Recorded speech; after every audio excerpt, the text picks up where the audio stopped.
What is up, y'all? How we doing? Fine, and you? Howdy, howdy. Temple of Heat. Oh, sweet. Love the shirt. It's awesome. The conversation. Those are cool names.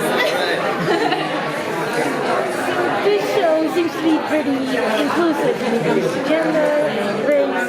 And I was wondering for you as a younger generation, when you see the films now, the older films, do you feel outdated a bit in terms of diversity? Not really. I mean, for me, I grew up on just, that was my national treasure, that is what I saw. So I never really thought much of it. I think for our show, though, it is a little bit more of what I experience in the day-to-day. I live in Los Angeles, so I'm exposed to so many different types of people that for me, this is my norm, Yeah, I mean, I think in general, to piggyback off of what she said, I think our show is just kind of, we are with the times. I mean, we want to hear stories from people of all walks of life, and I think that's what's really beautiful. It's so, props to the Wibs as well, like Marianne and Cormac, show creators of our show. They genuinely care about the culture and the story everyone has to tell, and I don't think that's lacking in the show, and I'm completely here for the diversity, and it makes the characters so special. Everyone's so unique. Yeah, so I definitely think it's a step forward.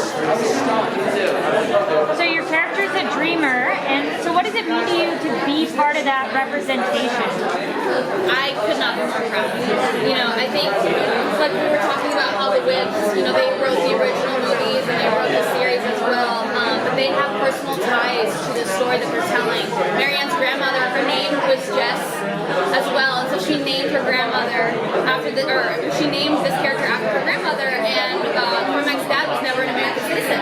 And so, these are themes that are really relevant in our show. I think for me to be able to play a young dreamer who is intelligent and smart and willing to just do her best, it's really important for people to see because it is a different American experience, especially more different than Ben Gates. It's just different. And I'm the one just watching your process, like how much you cared about it. Like truthfully, it's just like she did so much research and it meant the world to her. I remember her even talking about it to us as a cast from the get-go. I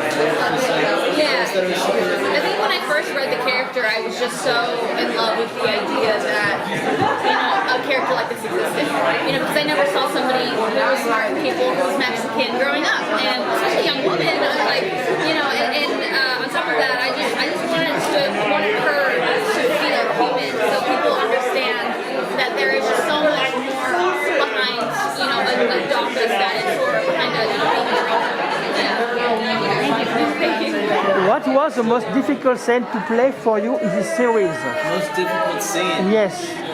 Oh man, let's say. Without a spoiler, I have it. Episode 10. Yeah. Without a spoiler, I'd say episode 10, and then I play a lot of music on the show. I'm a singer-songwriter of the show, and in real life, I got so spoiled to be able to do that with my career. It's a dream come true.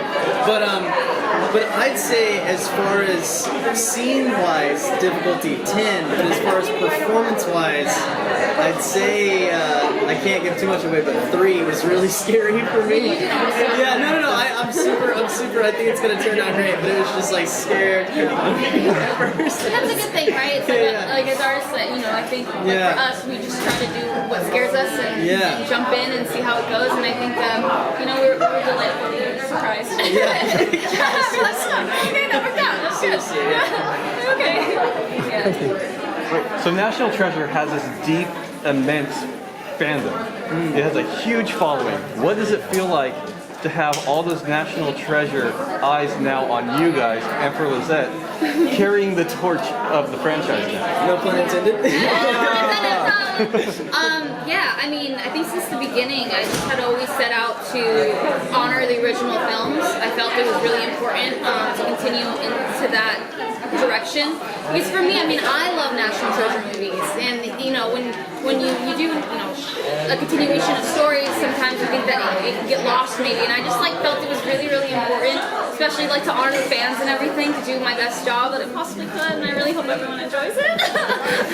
Yeah, I mean, look, it's nuts, and also signing on to it and knowing that I was going to be the descendant of such a legacy character, and not only as a character, but as the man. You know what I mean? And to be his grandson in the show, and know how important Peter was to the fandom and is to the fandom.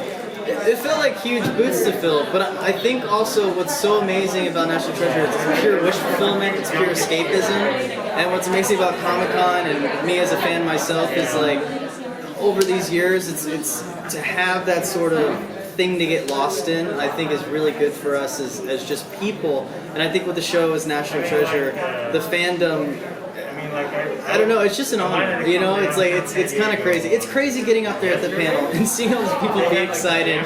It's like, you know, you're getting choked up, like, I don't know, like, I grew up on this, man. It's like, it's an insane feeling.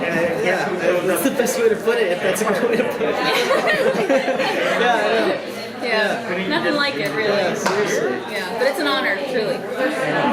So also some Easter eggs there for the fans. Oh, yeah. Were you always able to recognize those relatively? Oh, 100%. We have a particular setup in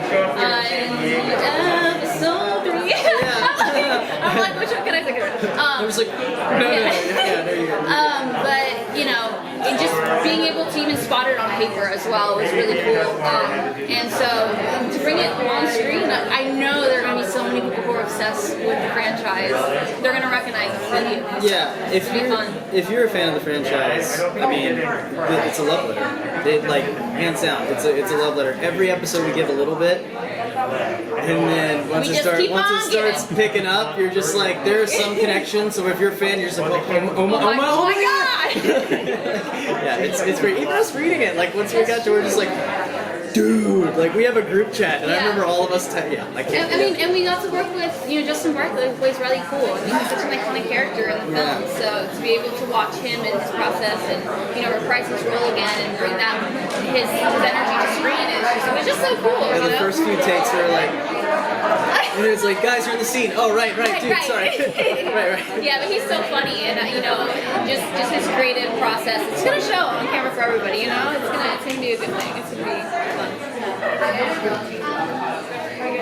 Thank you very much, guys. Thank you. You guys have a great day.